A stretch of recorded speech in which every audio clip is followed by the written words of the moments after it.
Thank you to all. Okay, our next session is equally as interesting.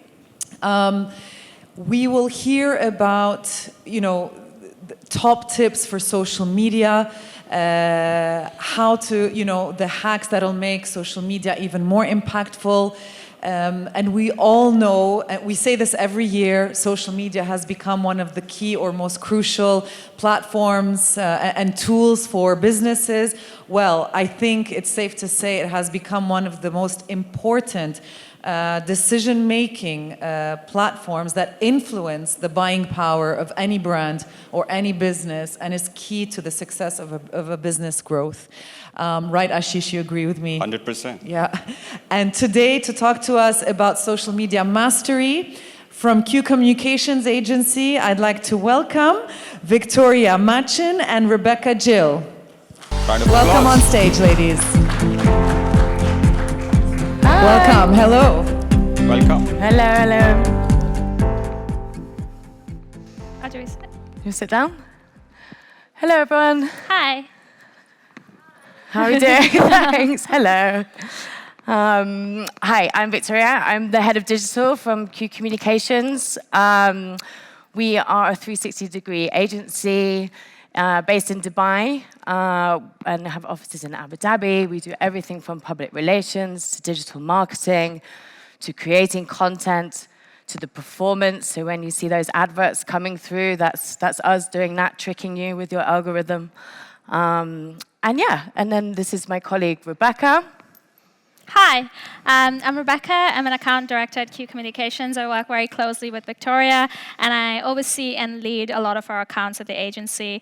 I have a lot of experience doing lifestyle, hospitality, fashion, F&B, you name it. Okay, so today we're just going to talk to you a little bit about social media, some tips and tricks of the game as such. So Rebecca's just going to go into the details of, why do we even use social? How can we use it? If I can. Are you? It's going backwards. Oh, there we go.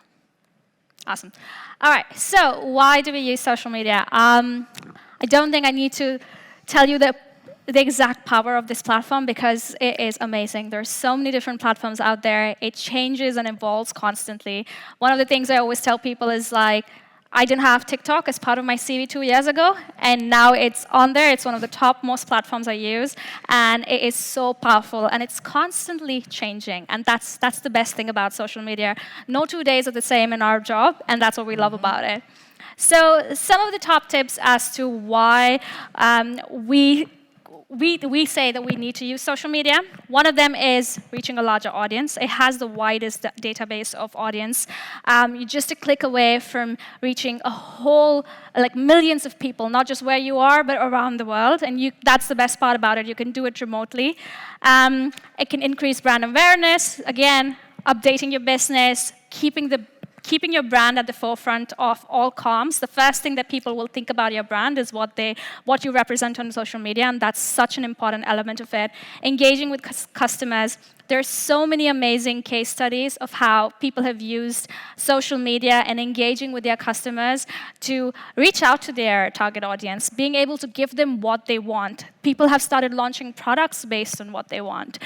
So there's a lot of power in how you can reach your customers.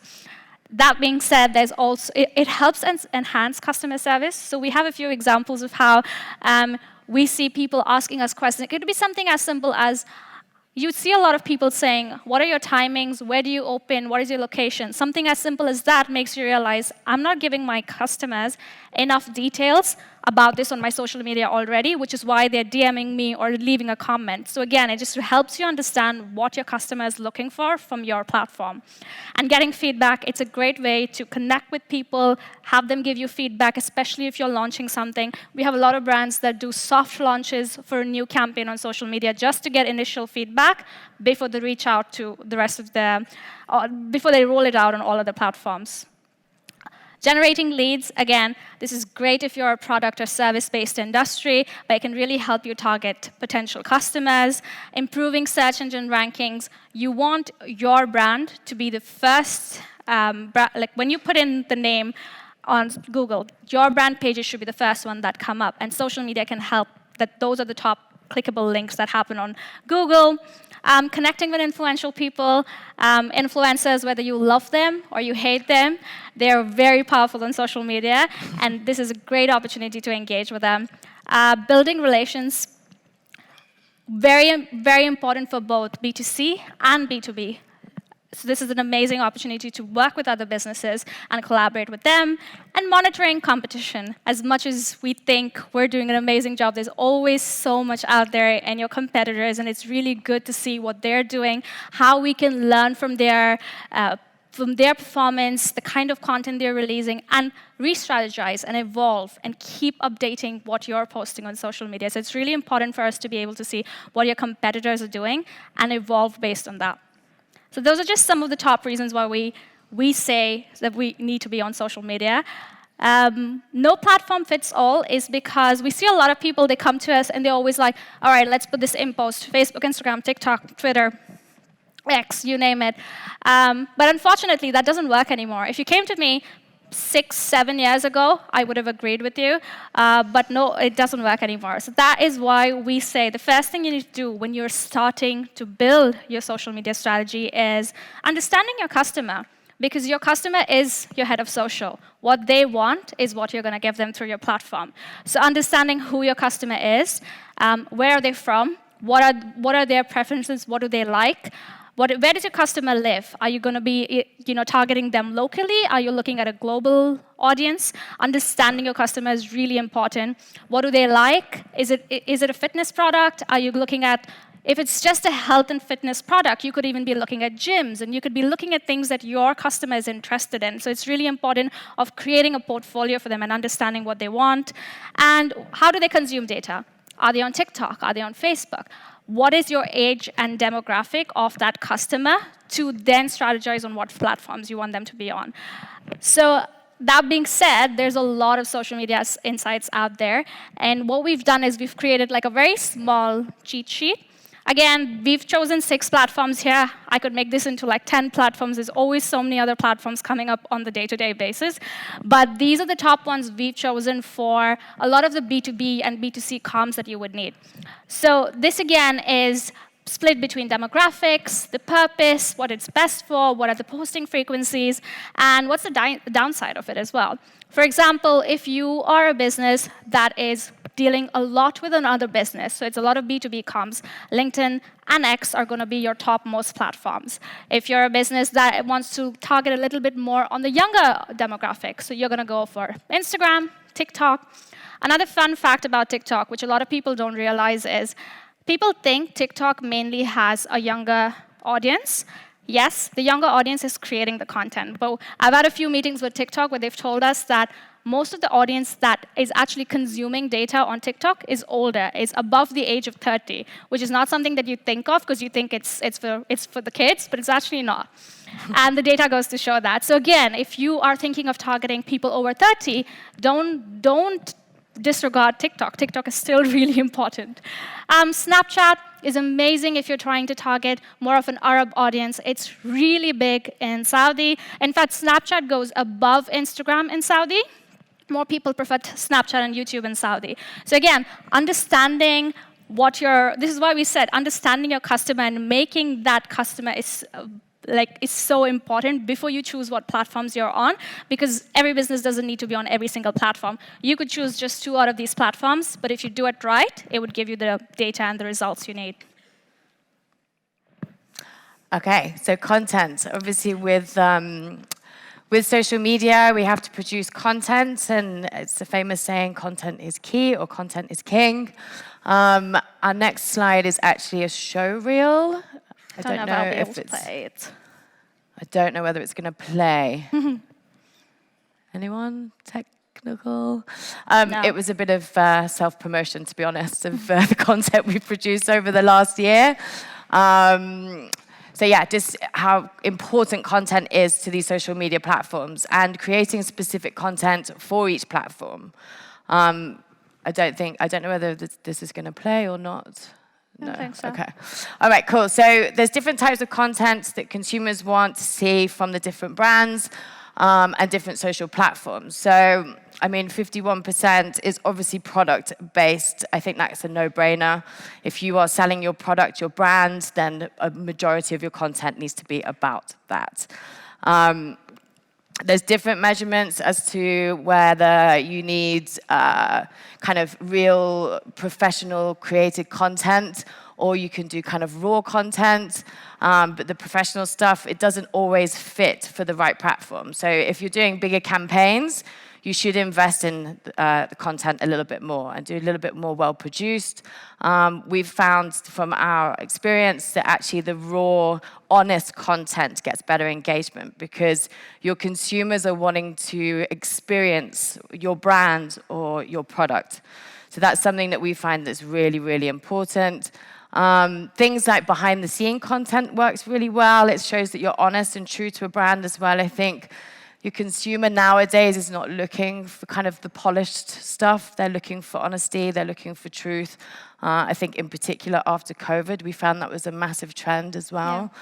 So just producing the right content it's so well thought out, and it's something that you should really think about as to when you're creating it for your brands. So channels versus content. People think this again is a bit of a no-brainer, but the different channels need different content. So Facebook, for example, has become very video heavy, and actually is becoming more news relevant as well. So when you're producing, and it's different sizing as well. So when you're producing video content, make sure it's the right sizing for the video, because if you're producing reels, like we're shooting for reels for some brands, it doesn't necessarily work on Facebook. Snapchat, it tends to have a storytelling narrative. So unlike Instagram stories where it's kind of quick shot, Snapchat is a little bit more of a beginning, middle, and end, and it goes across several stories. Instagram is visual first. We've known from the beginning that Instagram is always visual. Everyone wants to see these beautiful feeds and everything, but now Reels has become such a big thing. So it's very visually led, and then the caption kind of comes secondary. TikTok is purely visual. Like there's barely any captions. So again, even if you're producing Reels, which is the same size as TikTok videos, they need to be different. It's consumed differently. Like there's a lot of trending stuff that goes from TikTok on to Reels afterwards. So again, just think about what are the objectives of the content that you want. LinkedIn, it's obviously a bit more B2B. We've found with LinkedIn, working with kind of CEOs, big industry people, that video content has started to get more prevalent. But pictures of the team, showcasing what goes on day to day, different testimonials, that's something that works really, really well with LinkedIn. And for a B2B audience, people to understand your business from kind of the back end. X and Twitter, I mean, it's in the transitional phase. I think we're going to see some interesting results at the end of the year. Yeah. We're quite looking forward to these reports at the end of the year to see how well Elon has done as taking over Twitter. But again, it's very news orientated, so and short captions. But then, that has been opened up recently to videos, photos, and GIFs, if you like. It depends how you say it. So just some top tips. I think there's no point in just going in and going, right, I need content. Like really, really strategize when it comes to your content. And by doing that, look at these questions. So what are your goals from the content? What do you want to achieve from this content? Like I said, if different platforms needs different content. So understand your platforms and what they require. Which way are you shooting? It comes down to things just as simple as that. Are you shooting it on a phone? Are you shooting it on a professional camera? Is it in high definition? All different things go into place. Define your target audience as well. Is it a trending video? Is it something that you want as to film on a phone that's a trending and it's got transitions, it's got all different things in it? Or is it a B2B video that's of a CEO? It's something that needs to go to a B2B audience. And also, again, we've said it before, but see what your competitors are doing. We always, in our monthly reports, we always look at our competitor analysis and look at what's going on in the market. We have to stay, with social media, it's so evolving that we have to stay at the forefront at all times.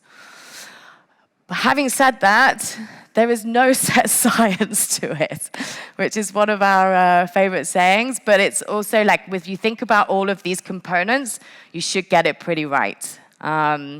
An example here, so if a business is highly visual, like a fashion or a beauty brand, we've noticed TikTok. I mean, we've got a girl in our office that buys purely from TikTok. Like, she's got a drawer of all the products she's bought from TikTok, the TikTok buy drawer. So it works. We know that it works for that kind of product and business. And then again, if it's B2B, look at LinkedIn, look at X, moving forward into that space for your social media.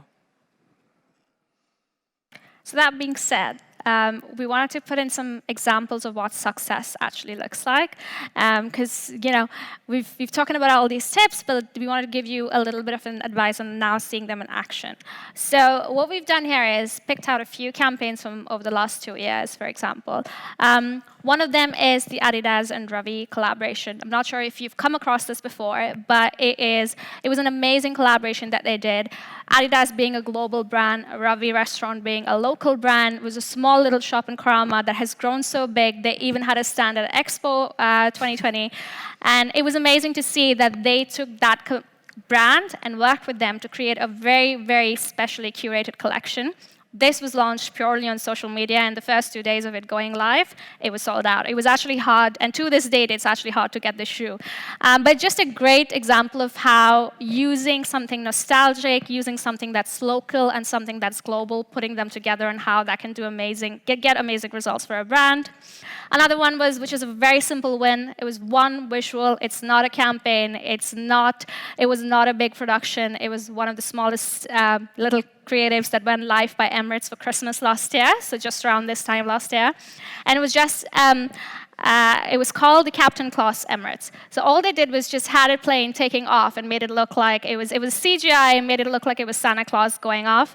And this got them over 1 million views, 18,000 comments, millions of shares. This was one of the campaigns that was the most talked about campaign. And again, just goes to show that something so small and such a small visual could get such amazing results for a brand without the heavy investment that you would naturally think that social media requires, but sometimes it's so simple. Another one was, which is more of a legacy campaign. So Spotify started this in 2021. It's called Spotify Wrapped, which is purely something that they gave people the access to use the data that they have about what they've been listening to all year, who are their top artists, and just be able to share it as a story. So simple. But it's got them millions and millions of results, so many people posting about it. They had a 461% increase in tweets about it at the time when they first went live with the campaign, and it just goes up and up every year. And again, this is an amazing example of how there is no visual. It's actually just a text-based series of creatives that you get from the platform itself. They didn't have to invest in it because they're using data that already exists on the platform. So again, a very easy win for them, but something they've done every year since and has received amazing results, which was a purely social campaign for them as well. So that being said, we put in some top tips because we wanted to talk about some of the myths in social media and some of the reality. Okay, yeah, and I think myth versus legend, really. I think we get it a lot as an agency. People think that social media is easy, it doesn't take much time, and that it's free. It is not. It's very time-consuming. It is very strategic. You have to really think about it to make it work. I think that's something it's such a misconception within the business. You need to post on every platform. No, you don't. I think we've just said that here in the presentation. I think just really think about what works for your brand and be strategic. And I can't see that. You can't see that far, can you? No, I can't see. I'll say. So post unique content on every single platform. Like I said, one size doesn't really fit all. So you can do cross-promoting, that is smart marketing, but you do still need to create very specific. So if you're making a reel, you still have to make a TikTok-specific version of it. So you can't just be using one visual on every single platform and expecting it to work and get you the same results. Social networks are broadcast channels. They are more of interactive channels. Yes, you are releasing news, but you're also connecting with your customer at the same time, and you're giving them the opportunity to ask you a question directly, versus if it was shared on news, that is more of a broadcast channel where they just consume the data. But here, they get to actually ask you questions and connect with you as a brand. You have to post multiple times a day. No, you don't. We actually have had a brand before that came to us and said, we've been posting 60 posts a month, and our engagement rate is off. Like, we're giving our consumers so much information and such amazing posts, but our numbers are so low. And we turned around and we were like, no, you need to post lesser. You are overwhelming your audience. Content fatigue is actually a thing on social media. So you need to reduce the number of posts. So we brought them down to 30 posts a month, and that was from like 60 to 90 posts a month. We got them down to 30 posts a month, and their engagement rate was off the charts. And it was as simple as that. It was just reducing the number of posts they were doing every month. So you don't have to think that you need to post multiple times a day. It's actually not required. Your images have to be perfect. This is something, like I said earlier, if you came to me 10 years ago and said, is this true? I would have said yes. But now, post-COVID especially, everyone wants more authentic and raw data. They want just things taken on a phone and posted. It doesn't have to be perfect anymore. And we have seen that sometimes when we do post those authentic photos versus when we post a campaign photo, the authentic ones get a lot more engagement. So that is true, and do go that route. And we definitely recommend that. It must be cohesive aesthetic. Again, this was back in the day, but now it's more about the brand. So when you're scrolling and I come across a post, I should be able to see that post and remember the name of your brand immediately. Like, oh, that looks like it's a post from Emirates. That looks like it's a post from Rotana. And that's the presence you need to create. You need to create a brand presence. You don't need to be creating a very visually pleasing presence. Another one is share lots of selfies and portraits. Yeah, sure. But like I said, Spotify is a great example. Sometimes if you don't have people in the content, it could just be text. It could still work and get you great results. So that's definitely I think that a myth. aims at the influencers. Yeah. Celebrities. Another one was scheduling tools can hurt your performance. No, they don't. They help you save time and sanity for me. But what they can do is they help you be reactive, because if you have your month's post planned and already scheduled, then when you see a trend, it gives you the opportunity to get on that trend and create a piece of content, because you're not now worrying about your day-to-day posting. What am I tweeting today? What am I doing today? It's already there. So now you can be a bit more reactive and proactive at the same time. And you must create videos to get results. No, not just videos. You will see that statics, carousels, all of these different means of content have started giving brands such amazing results. So no, it's not just videos. There's so many amazing pieces of content out there. The one thing we always say is the content that you enjoyed shooting is the content that always gets you amazing results. When we've come back from a shoot and we've been like, that was amazing, yeah. Those are the campaigns that work the best, and those are the campaigns that get us the results, not the one where we were just there behind the camera and we were like, yeah, maybe our audience would like this. If you, as the creator, don't like it, your audience is probably not going to like it either. Cool. That's pretty much it from us. I think from an agency perspective, we kind of have a little bit of a formula. So like our final thought is just make sure that your brand personality comes across and be consistent, and then you should have social media success. Yeah. Okay? Thank you, guys.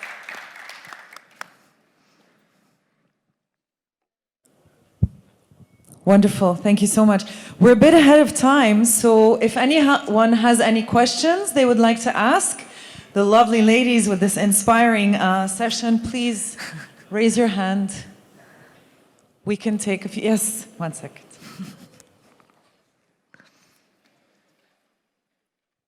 Thank you for this amazing panel.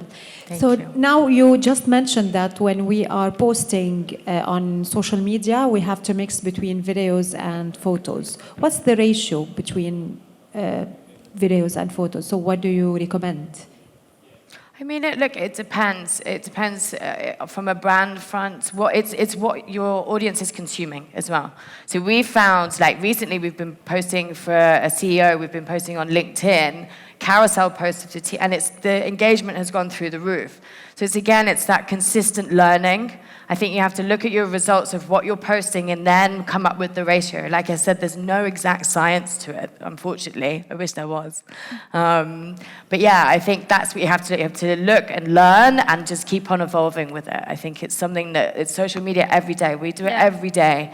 We will have a post that we think will perform brilliantly, and then for some reason it's not. And then we have to look into why that's not happening. And then maybe we should have posted a beautiful still of something instead. It's just, again, it's what the audience consumes. Yeah, always a mix of content. There is no specific ratio for social media, unfortunately. I think we've seen like the evolution of Reels, for example. Like people have gone from kind of, I think Instagram's massive, in the UAE in particular, and people have stopped going from stories and now consuming reels. So that even things like that we've found with working with some of the clients that producing reels has had amazing results as well. Yeah. And the algorithm is constantly changing as well. So even if I tell you now, yes, post more videos, in 2 months that might not be the case because the algorithm is constantly changing. So that's why you kind of need to learn from your monthly reports and from your learnings and then strategize moving forward. Yeah, I think you can look at your personal insights as well. See what engagement you're getting and then see what works. No worries, thank you. Cool. Any other questions? Yes, 1 second. We still have time, don't worry. I was just looking at the This time. I was like, is so time's up. exciting that see people have questions.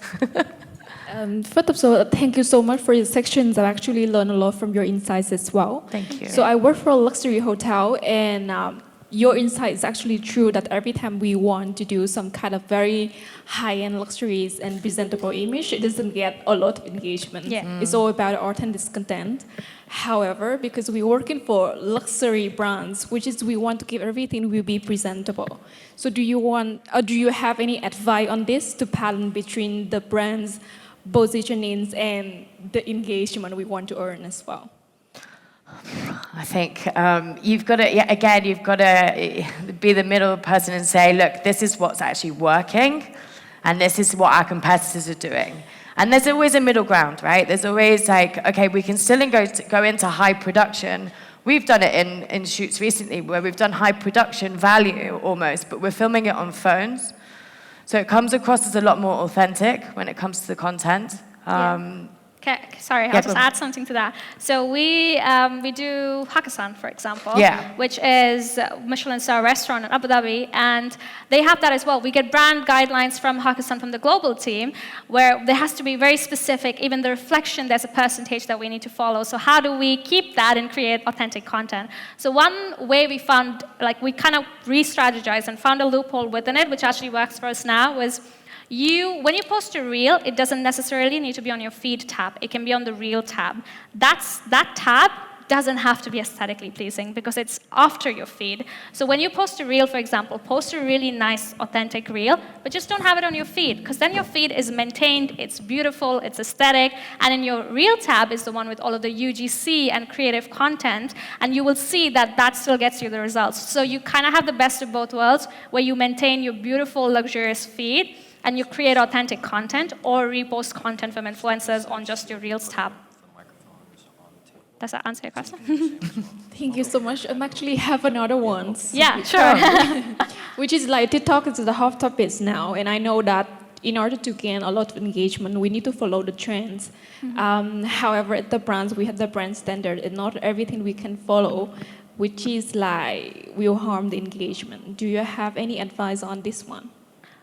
You mean like following all of the trends, like on TikTok? Do you mean like the actual visual trends, like the trend, like yes, all the visual, like the music and everything.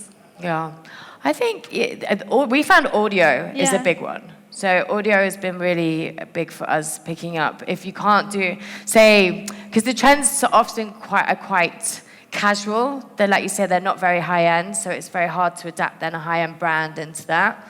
But using audio is a big thing, or just using little parts of it as well, like being a little bit more strategic, seeing what type of content it is, and then trying to put your brand within that realm, because again, the algorithm will then should then pick it up as well. Just to add to that, I would say if you as a brand cannot post a lot of content that works in TikTok trends, have an influencer do it for you. Because when they post it and they tag you, that traction comes back to your page. But when people click on the name of the brand and they want to know, okay, where was this video taken? And they go back to your page, and that is still reach and results that will show up in your monthly reports. So use other platforms like influencers to create really cool content that are trending and get that traction back to your page. Any more questions? One last one. Yes. Okay. A very quick one.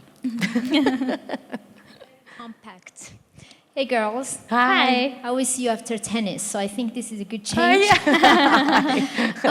Quick one. Yeah. We've discussed IGC, UGC, organic, it's all cool. What about paid social? Anything for us? Do you have another hour? Yeah, I mean, we could do like a 3-hour talk on Well, this. Steph said very compact, so like 2 sentences. Paid is, again, one size doesn't fit all, but I will tell you one thing with paid is you need to have a strategy specifically for it, and that's why I said like we could literally do an hour on that alone, because unfortunately, all of the platforms today want you as brands to spend money. You would see it your first 3 months when you make a new page. You will have amazing results, and they start to fall. And that is actually something that the platform does purposely, because they want you to spend money on it. So you need to have budgets set aside for it, which is split between engagement, reach. Think about, again, like we said, what are your objectives from this? Are you looking for more people to visit your website? Then you put in more money towards link clicks. Are you looking for just reach and awareness of your new campaign or your new product? You put in your money towards reach and awareness. So for paid, just think about what you want out of the campaign or your monthly results, and then put money towards that. But I can't tell you a minimum amount, I can't tell you a maximum account, because there is no such thing. The more you can put, the better results you'll get, because that's what they want you to do. Yeah, I think with paid, it is more of a science, to put it that way. It's a lot more strategic. It's like, if this and this will equal this. Yeah. Thank you. So very hot topics. Thank you very much, Victoria. And sorry, Rebecca from Q Communications. Thank you did you. well. Thank you. Thank you so much. A big round of applause. Thank you. Thank you very much, ladies.